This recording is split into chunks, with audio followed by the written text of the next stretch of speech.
자, 여러분 안녕하세요. 앞으로 경영 조직을 담당하게 될 김성만입니다. 그 앞에 자료 받아가시기 바랍니다. 앞으로 여러분과 함께 이 경영 조직 노무사의 2차를 여러분하고 이야기하는데, 아마 많은 공개 강의 이번에 연속으로 이루어지고, 공개 강의 과정에 중복되는 부위가 많으리라 생각합니다. 왜냐하면 경영 조직이 문제가 이미 나와 있고, 또 공개 강의가 앞에 있었고 여러 가지 자료가 나와 있기 때문에 오늘 저는 여러분들과 함께 경영 조직의 첫 발을 디디면서 하는 개념, 한마디로 말하면 경영 조직을 처음 시작하는 분들, 태반이 조금 전에 물으니까 비전공 학생들, 그리고 처음 경영 조직을 취급하는 분들이 거의 대다수 학생인 것 같습니다. 그래서 오늘은 저는 뭐 쓸데없는 중복된 이야기보다는 왜 우리가 경영 조직이 중요한가, 또 그리고 경영 조직에 있어서 기본적으로 알아야 할 내용을 전반적으로 걸치면서 여러분하고 같이 한 66페이지, 저희들 오늘 자료 준 66페이지는 기본입니다.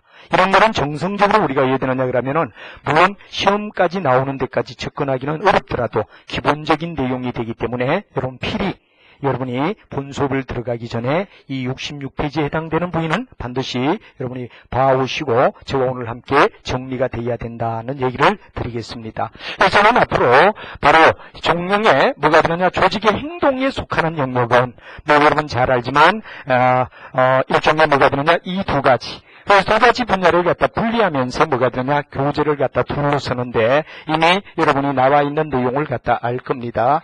그래서 이 내용은 뭐냐 그러면 14판, 여러분들 잘 아는 14판의 이야기와, 그리고 또 이제 뭐가 되느냐, 다터에 뭐가 되느냐 그러면은 내용의 10판, 이 두 가지를 가지며 이제 바로 행동이다 이거죠. 비헤이버리라는 이야기가 되고, 이 바로 T의 개념은 뭐가 되느냐 그러면 바로 조직 이론이다, 이렇게 우리가 말할 수 있습니다. 우리가 일반적으로 이 두 가지 개념은 일종의 뭐가 되죠?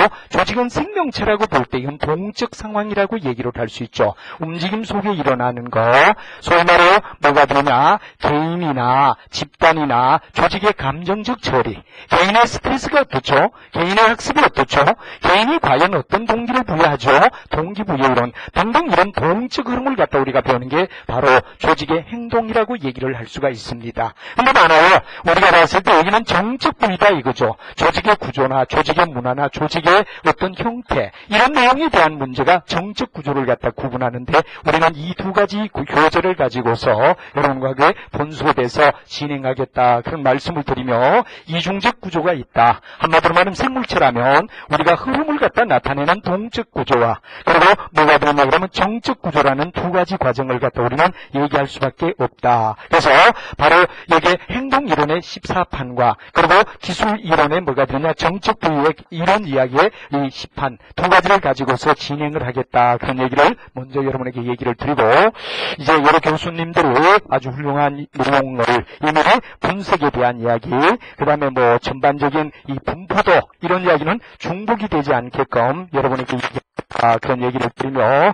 오늘 여러분과 함께 보는 내용은 우리가 왜 우리가 노무사에서 이 조직 행동과 조직 이론의 설계를 갖다가 시험에 출제하느냐 하는 이론부터 우리가 한번 따져보자 그러는 게 아주 중요한 이슈가 될 겁니다. 왜 우리가 조직 행동이 노무사 시험에 나와야만 되느냐 하는 문제 명제 1번부터 진행을 하며 여러분하고 같이 한번 이야기를 하고, 여러분에게 준 자료 66페이지까지 어디에 되느냐 그럼 내용을 하나하나 분석해서 그야말로 경영조직의 첫 발을 디디면서 말의 개념이 되게끔, 경영조직의 첫 발을 디디면서 하는 말과 같이 오늘 하나하나 구조를 분석하며 66페이지까지 내용을 진행하도록 이렇게 하겠습니다. 오늘 여러분에게 제가 말씀드린 영역은 바로 오비에 속하는 영역, 한마디로 말하면 동적인 생물체와 같은 기업에 있어서 내용인데, 여기는 여러분하고 반드시 알아야 되는 건 개인의 입장, 개인의 과정을 갖다 우리가 쭉 먼저 한번 얘기를 할 겁니다.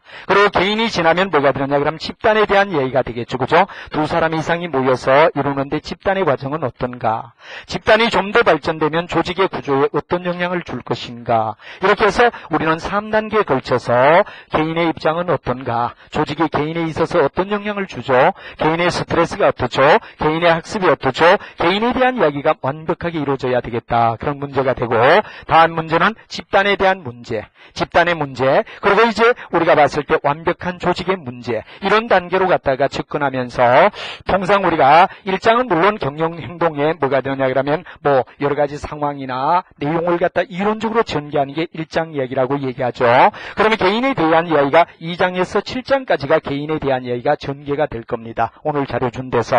그 다음에 집단의 이야기는 뭐냐 그러면 거의 우리가 봤을 때 8장부터 한 10장 정도까지 범주, 그리고 11장부터 13장까지는 조직에 대한 이야기가 구분이 되어서 여러분이 나중에 하나하나 공부를 해나갈 때 어떤 과정으로 연결되느냐 그러는 오늘 일단 바로 조직의 행동론에 대하여 이야기를 먼저 하고, 그 다음에 조직에 대한 구조나 또는 여러 가지 우리가 봤을 때 하나의 기본 설계, 이런 이야기는 여러분 잘 아는, 여러분이 이미 가지고 있는 책에 조직 설계 이론이라는 이야기 10판을 가지고 설명을 하겠다 그런 얘기를 드리고, 그 다음에 여러분들 동영상을 듣는 분들도 이제 저희 강의에 동참하시면서 오늘 준 자료는 뭐 여러 가지 학원이나 또는 아니면 인터넷에서 여러분이 볼 수 있게끔 제가 조치를 취해 드릴 테니까 참고하시면서 쭉 내용을 이해를 해달라 그런 얘기를 드리고, 자, 맨 먼저 우리는 왜 노무사에서 먼저 뭐가 되느냐 그러면 이 경영 조직을 갖다 배워야 하느냐 하는 이야기의 흐름부터 우리가 한번 살펴보는 걸 1번으로 테마 1번을 잡고 시작을 해보자 이겁니다.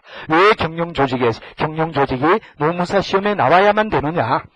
자, 라고 가만히 본다면 우리는 경영학의 흐름을 갖다가 전반적으로 하나의 집에 비유를 한다면 우리가 봤을 때 뭐가 되느냐, 하나의 집에는 지붕이 있게 되겠죠. 그 다음에 뭐가 되느냐, 지붕 밑에는 반드시 뭐가 되느냐, 집을 형성하기 위한 골격이 있고, 그 다음 기둥이 쭉 이렇게 나올 겁니다. 그죠? 기둥이 나올 겁니다. 그 다음에 기둥이 있고 난 다음에 밑에는 뭐냐 그러면 이제 하나의 뭐가 되느냐, 반석을 위한 거고, 다음 땅을 파고 구조를 다져주는 철근을 넣는 이런 게 집의 구조가 아니냐, 이렇게 우리가 말하죠. 그래서 만약에 집을 우리가 생각한다 그러면 이건 뭐가 되느냐 그러면 우리의 목표라고 얘기를 할 수 있습니다. 우리가 한마디로 말하면 집의 지붕은 어디에 속하죠? 바로 경영학의 목표라고 얘기를 할 수 있죠. 그래서 우리가 나갈 곳이 어디냐, 우리가 가야 할 곳이 어딘가, 목표와 이념이 지붕에 속한다라고 얘기하죠. 그 다음에 다음이 뭐냐 그러면 경영에 대한 전략이라고 얘기하죠. 경영의 전략이다. 이 경영 전략은 한마디로 말하면 나아갈 방향을 갖다가 제시한다 그러는 얘기가 될 겁니다. 그죠? 그래서 전략이란 말을 갖다 우리가 자주 경영학에서는 전략이란 말을 쓰는데 우리가 어디로 갈 것입니까? 방향을 제시하는 거. 방향 제시가 바로 경영의 전략이라고 얘기할 수 있다. 이렇게 우리가 말하죠. 그 다음에 이제 여러분들 중요한 이야기는 뭐가 되느냐? 여기에 생산관리라는 영역이 있고, 그 다음에 재무관리 영역이 있고, 그 다음에 인사관리 영역이 있고, 그 다음에 또 우리가 본다면 뭐가 되느냐? 마케팅 영역이 있다. 그러면 이건 뭐가 되느냐? 하나의 수단이라고 얘기를 하죠. 그죠? 수단이다. 경영을 이끌어가는 수단이 뭐가 되느냐? 생산관리, 재무관리, 인사관리, 마케팅관리라고 얘기할 수 있다라고 얘기하며 하나의 수단인 가치를 나타내는 내용이라고 설명할 수가 있겠죠. 그죠? 근데 우리가 노무사에서는 굉장히 중요한 이야기가 인사에 대한 부위, 왜 사람을 갖다가 수단으로 또는 가치 증가를 위한 하나의 활동에 사용되어야 되는 조직을 다루기 때문에 인사 부위가 2차에서 인사 노무가 굉장히 중요한 역할을 담당해서 2차의 한 과목으로 들어가게 된다 그런 것도 참고로 이야기한다면, 이제 그 밑에 뭐가 되죠? MIS라는 정보, 한마디로 말하면 기반을 갖다 만들어주는 땅의 기반이 되는 뭐가 되느냐, 집에 비유한다면 MIS. 그 다음에 여러분 잘 아는 회계도 일종의 하나의 정보를 갖다 전달하는 화폐 숫자의 정보라고 얘기할 수가 있죠. 그래서 MIS와 회계 정보는 정보라든가 의사소통이란 말을 갖다 쓸 수 있다. 이렇게 우리가 얘기를 할 수 있습니다. 그죠? 그래서 정보와 의사소통의 하나의 뭐가 되느냐, 커뮤니케이션을 나타내는 게 바로 여러분 잘 아는 경영정보 시스템이다. 그런 MIS가 되겠죠. 그 다음에 회계라는 이야기가 나오는 겁니다. 그럼 우리가 바로 마지막 단계, 바로 기반을 갖다 다져주는 중요한 이야기가 뭐가 되죠? 여러분과 배우게 되는 조직이다라고 얘기를 할 수 있습니다. 조직의 구조. 이 조직의 구조는 식으로 말한다면 뭐가 됩니까? 바로 하나의 가장 밑바닥에서 가장 중요한 골격을 갖다 이루며 철근 구조를 갖다가 땅을 팔고 철근을 갖다가 박으면서 우리가 건물을 지을 때 가장 기본적인 기반이다. 이렇게 되기 때문에 여기는 기반이라고 얘기를 할 수가 있습니다. 그죠? 그래서 굉장히 중요한 이야기가 바로 조직은 건물에 비유한다면 기반이 되는 이야기다. 그렇기 때문에 바로 조직을 이끌어가는 가장 중요한 기반의 역할이 뭐냐고 묻는다면 바로 조직 행위 또는 아니면 조직의 이론 구조다. 이렇게 우리가 말할 수 있다 이거죠. 그래서 경영학을 만약에 집에 비유하자는 얘기를 갖다 써보자.